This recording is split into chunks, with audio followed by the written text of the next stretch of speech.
Welcome to remix king channel. మనం ఒకరికి సహాయం చేశామంటే వాళ్ళ నుండి ఏదో ఒకటి ఎక్స్పెక్ట్ చేస్తుంటాం.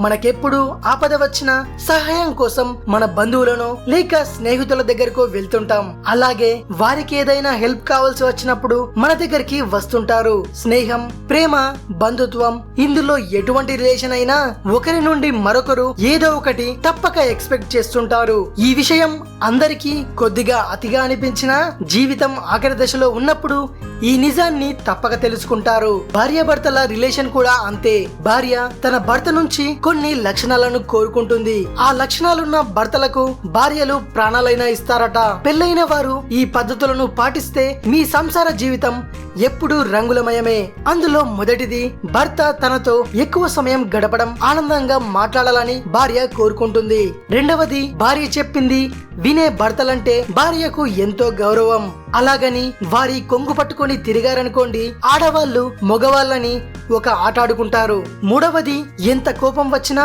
తనతో గొడవ పెట్టుకోకుండా ఉండే భర్తలని ఎక్కువగా ప్రేమిస్తారు. ఒకవేళ కోపడినా తిరిగి సముదాయించే వారినే ఎక్కువగా ఇష్టపడతారు. నాలుగవది, తమ అభిప్రాయానికి విలువిచ్చే భర్తలంటే పిచ్చి ప్రేమ కనబరుస్తారు భార్యలు. ఐదవది, ఎదుటి వారి ముందు తనను భర్త గౌరవించాలని భార్య కోరుకుంటుంది. వారి ముందు ఎట్టి పరిస్థితుల్లో కూడా తిట్టకపోతే భర్తపై ప్రేమ పెరుగుతుంది.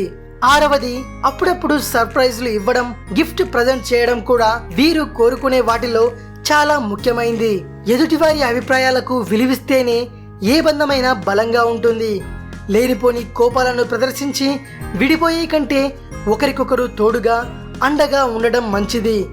తప్పు చేయని వారు ఎవరుండరు. పొరపాటున తప్పు చేసిన వారిపై కోపాన్ని ప్రదర్శించేవాడు మూర్ఖుడవుతాడు.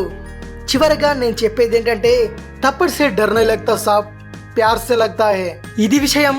మరిన్ని ఇంట్రెస్టింగ్ వీడియోస్ కోసం రీమిక్స్ కింగ్ ఛానల్ని సబ్స్క్రైబ్ చేయండి. మరో వీడియోతో మీ ముందుకు వస్తాను. అంతవరకు సెలవు.